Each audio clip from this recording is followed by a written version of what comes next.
Lepo pozdravljeni vsi, ki ste se danes odzvali našemu vabilu. Pred Evropo so veliki in pomembni izzivi, tako kot tudi pred mojim glasom, pa bom zdržala, ker imam za sabo odlično ekipo.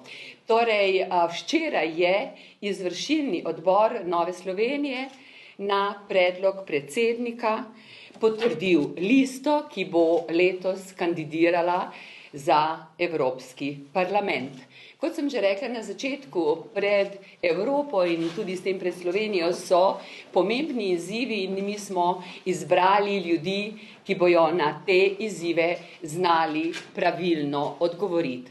O teh izzivih bo vsak od članov te liste povedal, zakaj se je znašel na tej listi, nihče ni tukaj slučajno. Nova Slovenija se je odločila, da gre z najmočnejšo listo, kar bo tudi iz imen, ki vam bom jih zdaj predstavila, razvidno. Seveda je nosilec liste naš predsednik, magister Matej Tonin. Na drugem mestu bo kandidirala Katja Berg Bevc, ki je predsednica Mlade Slovenije in torej mladost je pri nas zelo visoko, znamo jo ceniti. Tretji je ponovno mlad župan, to je David Klobasa, ki prihaja iz terena, je župan Svete Trojice in ga danes opravičujem, ker je na službeni poti in se nam ni mogel pridružiti. Četrta je Mojca Erjavec, namestnica predsednika sveta Nove Slovenije in tudi občinska svetnica v občini Ravne na Koroškem. Torej ženska, ki ima konkretne izkušnje, ne samo v Bruslju, ampak tudi z delom v lokalni skupnosti. Peta je mestna svetnica v mestni občini Ljubljana in predsednica mestnega odbora NSMI Ljubljana, Mojca Sojar. Torej, dama, ki bo predstavljala glavno mesto na naši listi. Šesti je naš podpredsednik Janez Cigler Kralj. Tukaj za mano moj trenutni šef, ker je vodja poslanske skupine. Sedma sem jaz. Osmi je Jernej Vrtovec, naš poslanec in predsednik sveta, ki je tudi trenutno odsoten, zato ga opravičujem. In deveta poslanka v Evropskem parlamentu, naša Ljudmila Novak. Naj še enkrat strnem, kaj je tisto, kar je značilno za našo listo. Mislim, da ste že ugotovili, da gre res za močna imena, ki imajo veliko izkušenj z delom v politiki in v stroki. Torej, mi ponujamo preizkušene ljudi, ki bi znali dobro voditi to državo, zato bojo tudi dobro predstavljali Slovenijo v Evropskem parlamentu. To so ljudje, ki so že veliko naredili, torej lahko rečemo, da so učinkoviti. Ker prihajajo iz terena, razumejo potrebe ljudi in bojo znali te potrebe naših Slovencev predstavljati tudi v Bruslju. Tisto, kar je zame prav posebna sreča, je, da imamo mlade in ne samo v besedih, ampak tokrat tudi v dejanju. Tako mlad župan, kot tudi naša predsednica našega podmladka. In še na nekaj sem zelo ponosna in se zahvaljujem izvršilnemu odboru in tudi našemu predsedniku. Najbrž ste že ugotovili, da je na tej listi več žensk kot moških. In to tudi na začetku. Torej, smo naredili takšno listo, da smo včeraj, ko smo jo potrdili na sam materinski dan, lahko bili tudi na to ponosni. Zdaj bo vsak od nas v parih stavkih povedal, zakaj kandidira in zakaj se bo zavzemal v Evropskem parlamentu, oziroma kaj so tiste teme, ki jih bo tistemu, ki bo izvoljen, pomagal skozi Evropski parlament obvladovati na tem pomembnem parketu. Zato vabim najprej, da se nam na kratko predstavi naša Katja Berg-Bevc. Izvoli. Lepo pozdravljeni. V Podmladku smo veseli, da naša stranka NSi daje priložnost mladim. In to se pravi, nismo samo za okras, ampak dobimo konkretne priložnosti. To vidimo tudi v sestavi te liste. In moja želja in želja Podmladka je, da ravno s tem spodbudimo mlade, da se v večjem številu odločijo, odidejo na volitve, predvsem tisti, ki si želijo, da Evropska unija ostane, da se okrepi, ker se zavedajo, kaj vse jim je dobrega prinesla. Sama si želim, da je Evropska unija varna za mlade, da se lahko mladi hitreje osamosvojijo in da si brez nekih nepotrebnih birokratskih in davčnih ovir lahko ustvarjajo svoje življenje, lahko uresničujejo svoje talente. Evropa mora biti tudi od nas mladih in prav je, da to pokažemo tudi na evropskih volitvah s čim večjo udeležbo. Kot smo rekli, Davida, našega mladega župana, ki res ve, kaj so potrebe ljudi, danes ni med nami, zato je naslednja Mojca Erjavec. Lep pozdrav. Pred 20 leti sem z vznesenostjo spremljala, kako so dvignili evropsko zastavo na trgu med obema goricama. Svojo celotno poklicno kariero sem posvetila evropskim temam, Evropski uniji, najprej 15 let kot uradnica zaposlena v evropskih inštitucijah, zdaj pa že 6. leto na lokalni in državni ravni. Svoje znanje, izkušnje, kompetence želim uporabiti za svoje prioritete. Najprej želim, da se okrepi glas predstavnikov Slovenije v Evropskem parlamentu. Hkrati pa si želim, da vsak od nas, vsak posameznik pozna in koristi vse tiste prednosti, ki jih prinaša Evropska unija preko subvencij ali drugih koristi. Od energetskih sanacij svojega doma do brezplačnega prevoza po železnici po Evropi za mlade. Verjamem, da me bodo podprli vsi, ki si želijo podjetno, ustvarjalno in domačo Slovenijo. Mojca Sojar, dama iz glavnega mesta naše države. Dober dan želim vsem. Ker prihajam iz mesta, želim biti na teh evropskih volitvah glas vseh tistih, ki živijo tudi v Sloveniji v mestih. Vemo, da slovenska mesta, Ljubljana, Maribor, Celje, Koper, Kranj, Novo mesto niso tako velika, kot so druga evropska mesta, imajo pa vse značilnosti, ali pa vsaj veliko, in tudi težave ostalih evropskih mest. V Ljubljani želimo ohranjati in tudi v drugih slovenskih mestih zelene površine, po drugi strani zagotavljati dovolj stanovanj za vse. Želimo imeti po centru mesta kratke poti, po drugi strani pa spravljati promet ven iz mesta. Če govorimo o zelenem prehodu, ki je zelo trenutno aktualen, želimo v Ljubljani imeti in uporabljati električne avtomobile, hkrati pa nam ti električni avtomobili zasedajo prepotrebna parkirna mesta na ulicah, v naseljih in povsod drugje po Ljubljani. In ne nazadnje, v Ljubljani, vemo, tudi v drugih slovenskih mestih je bilo obvezno priključevati se na plin. Trenutno imamo strah pred tem, kako bo z dobavo plina in seveda, kako se bomo v mestih po Sloveniji ljudje greli.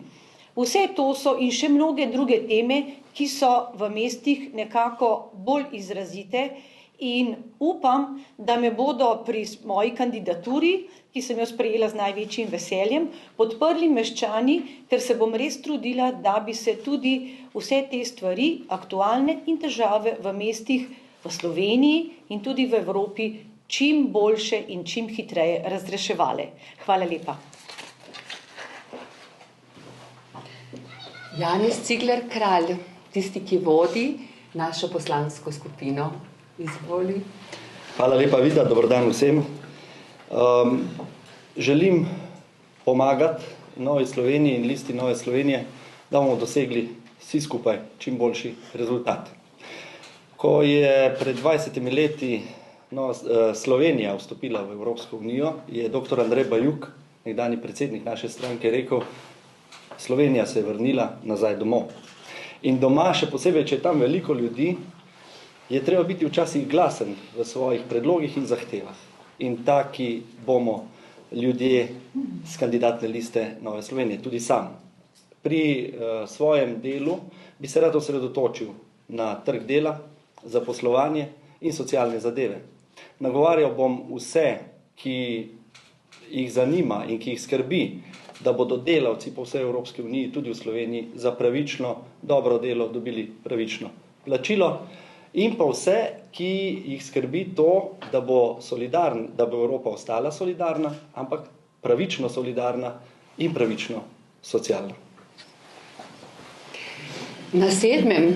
pravljičnem mestu kandidiram sama. Življenje na kmetijah ni nič več pravljično. Sama se pa sem svojo kariero ukvarjala na nek način s kmetijstvom. Bila sem zdraven, ko je naše kmetijstvo šlo v Evropo. Vem, da je ena od najbolj pomembnih skupnih kmetijskih politik ravno kmetijska politika. Tam je veliko denarja, pomembno je, kako se deli.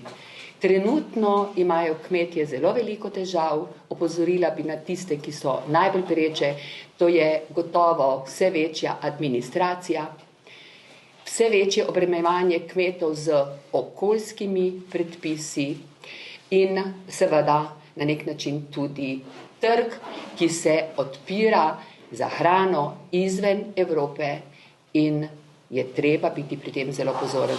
Zato si želim, da bi naše kmetijstvo, ki je tako lepo, enkratno in butično, lahko še delovalo naprej, da bi jedli slovensko hrano in da bi bila ta naša lepa država dejansko obdelana, kajti moramo se zavedati, da brez slovenskega kmeta ne samo, da ni slovenske hrane, ampak ni tudi slovenske krajine.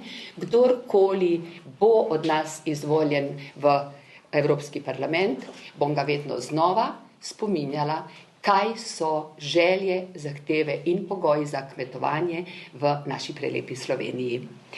Kot smo že prej rekli, je na 8. mestu Jernej Vrtovec, ki se je danes opravičil, ker je na službeni poti, in kot zadnja naša evropska poslanka Ljudmila Novak. Lepo pozdravljeni.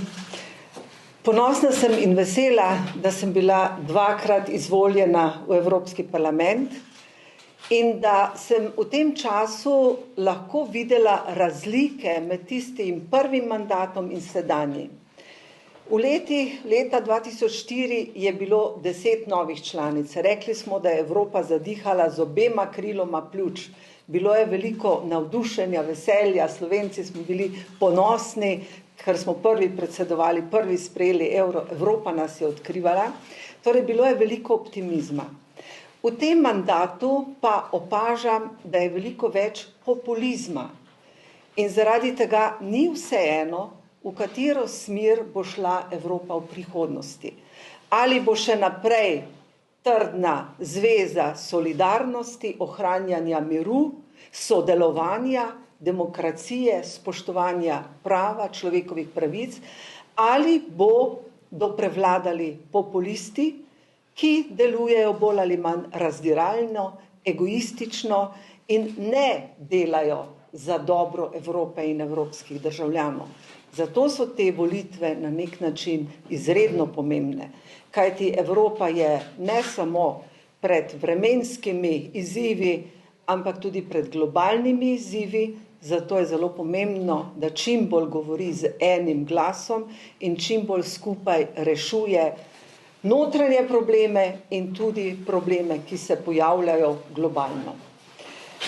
Kot dosedanja članica 2 odborov torej odbora ENVI, ki je čedalje pomembnejši odbor za okolje, javno zdravje in varno hrano, in pa članica odbora za transport in turizem, sem dobila nekaj pomembnih nalog.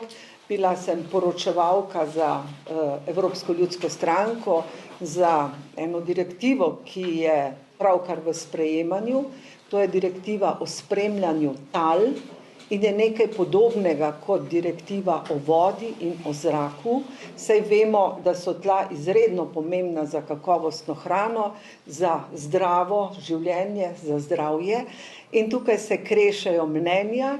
Na eni strani imamo odbor Envi, torej za okolje, na drugi strani imamo odbor Agri za kmetijstvo, na tretji strani imamo odbor za industrijo, kjer pač vsak želi, da se izpolnijo njegove želje.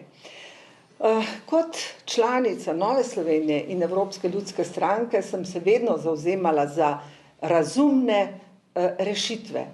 Torej ne moremo sprejemati skrajnosti, ampak moramo upoštevati vse te stvari. Na eni strani kmete, kmetijstvo, zdravo prehrano, kvaliteto življenja, na drugi strani pa seveda nove tehnologije, ki jih bomo morali vzpostaviti, da bo industrija bolj čista, da bo naše življenje olajšano.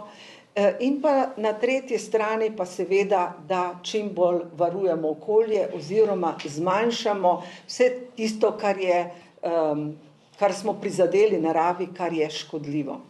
In ne samo to, da zmanjšujemo izpuste v prometu na različne načine, v industriji in tako naprej, ampak se bomo morali spoprijeti tudi s tem, kako najti prilagoditve, ker ugotavljamo, da enostavno tega segrevanja ne moremo ustaviti, da se bomo morali do neke mere na vse te spremembe prilagoditi.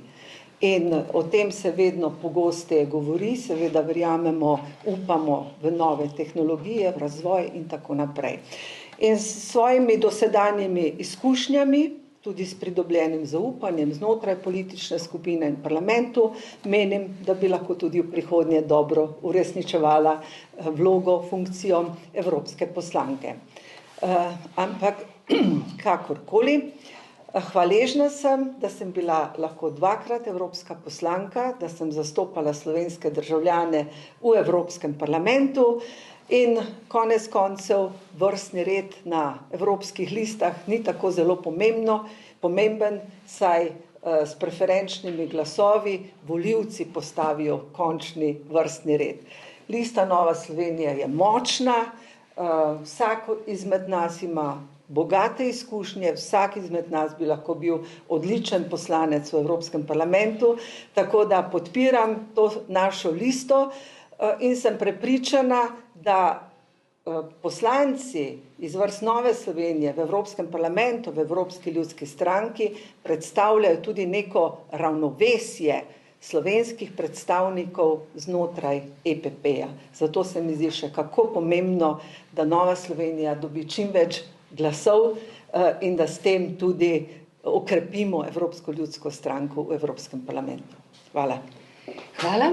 In seveda, zdaj vabim še k besedi nosilca liste, našega predsednika, gospoda Mateja Tonina. Dobar dan, lepo pozdravljeni. Nova Slovenija je politična stranka, ki si želi Evropsko unijo okrepiti. Seveda pa pri tem odpraviti tudi vse napake, ki jih ima, oziroma izboljšati področja, kjer je Evropski uniji v preteklosti spodletelo. Zagotovo lahko rečemo, da bo prihodnjih 5-10 let izjemno pomembnih za samo Evropo. Številni to primerjajo za tistim obdobjem po padcu Berlinskega zidu, ker nas čakajo številni izzivi, ker bodo odgovori nanje določili naše življenje v prihodnjih desetletjih. So pa trije ključni izzivi, varnostni, gospodarski in pa demografski. Kar se tiče varnosti, sami vemo, da v tem trenutku še vedno teče vojna na evropskih tleh, da so stvari zelo zapletene in kompleksne. Poleg tega se nam obetajo tudi morebitne spremembe v Združenih državah Amerike, kar bi lahko pomenilo tudi drugačen pogled in drugačno pozicijo same Evrope, kar zadeva varnosti. Tukaj nas čaka veliko dela. Evropska unija je prve korake že storila, napoveduje se poseben komisar za obrambo. napoveduje se oblikovanje posebnih evropskih institucij in skladov, ki bi lahko pospešile naše priprave pri izgradnji naših obrambnih zmogljivosti, ker se Evropska unija zaveda, da je varnost in obramba tista stvar, ki nam zagotavlja dolgoročni mir. Drug pomemben izziv je gospodarski, kjer tekmujemo s Kitajsko in Ameriko. In tukaj je žal potrebno povedati, da smo stali pozadaj. Nas je Amerika prehitela pred 10 leti, pred 2 letoma pa še Kitajska. In nas čaka kar nekaj nalog, da izboljšamo našo konkurenčnost v globalnem svetu, predvsem pa, da se zelenega prehoda lotimo na razumen način. Slovenija je lepa in si seveda želimo to lepoto ohraniti tudi za prihodne rodove. Moramo pa to narediti na takšen način, da bodo naše generacije preživele, da bo Evropa ekonomsko preživela in da bo lahko še naprej vodilna sila pri tehnološkem razvoju, ker prav tehnološki razvoj je tisti, ki nam bo najbolj pomagal k našemu čistejšemu in boljšemu okolju. Ker danes Evropa naredi za 7% globalnih izpustov CO2 in če mi naredimo največ, kar lahko, če smo najbolj zelena celina, to še vedno ne bo rešilo našega planeta. Zato je ključno, da je Evropa predvsem vodilna sila pri postavljanju standardov in tehnologije in prav z pametnim tehnološkim razvojem mi vidimo najboljšo pot k zelenemu prehodu, tako da to ne bo naš skok v zeleni prepad, ampak bo dejansko razumen zeleni prehod. In tretji zelo pomemben izziv je seveda demografija. Evropa je najstarejša celina, Evropa se stara in iz tega izhajajo številne težave, rečemo raje izzivi na socialnem, zdravstvenem in številnih drugih področjih. Vsem bi lahko umestili tudi pametno migracijsko politiko, za katero lahko rečemo, da je bila to ena izmed točk, ki je v preteklosti Evropski uniji spodletela, ker smo dajali napačne vtise, da so dobrodošli predvsem tisti, ki želijo uživati in izkoriščati naše socialne sisteme, ki so zaradi staranja že tako ali tako obremenjeni, predvsem pa bi morali dati drugačna sporočila, da so dobrodošli tisti, ki so pripravljeni delati in pomagati Evropi pri nadaljnjem razvoju. Skratka, to so tisti 3 ključni izzivi, s katerimi se bo Evropa v prihodnjih letih soočala in na katere bo dala močne in pomembne odgovore in bo zaznamovala naše življenje tudi v prihodnjih desetletjih. In prav zato smo iskali kadre, ki imajo čim več znanja z teh področij. In pripričan sem, da jih na listi Nove Slovenije lahko najdete. Lista Nove Slovenije je močna tako po političnih izkušnjah, kot tudi pri konkretnih strokovnih izkušnjah. Tukaj zagotovo smo naredili svoje delo. Sestavljena je na način, da smo dali tudi posebna sporočila. To, da je na drugem mestu predsednica Podnatka govoril pri temu, da imajo mladi v Novi Sloveniji vedno svojo priložnost, da vedno lahko udejanjajo svoje ideje. Potem smo sestavili lokalni blok, začenši z županom in 2 svetnicama, s katerim želimo sporočiti, da je Nova Slovenija na strani skladnega regionalnega razvoja in da želimo evropski denar uporabljati tudi zato, da se bodo naši prelepi deli Slovenije čim bolj enakomerno in skladno razvijali. Skratka, dati glas našemu terenu, dati glas našim občinam. Potem pa sledi blok izkušenih predstavnikov Nove Slovenije, ki so se v preteklosti izkazali na različnih ministrskih pozicijah in dokazali, da znajo torej, ideje in strategije spreminjati tudi v prakso. In nenazadnje, lista Nove Slovenije ima sistem zadrge, na tej listi je večina žensk, v prvi polovici prav tako predstavlja večino strani žensk. Tako da jaz sem optimističen, se veselim teh prihodnjih evropskih volitev. Marsikdo nas sprašuje, zakaj s tako in tako močno listo. Naš odgovor je zelo preprost, zaradi tega, ker tudi Evropo čakajo zelo težki in neprijetni izzivi in zato je treba poslati najboljše, kar v tem trenutku Nova Slovenija ima.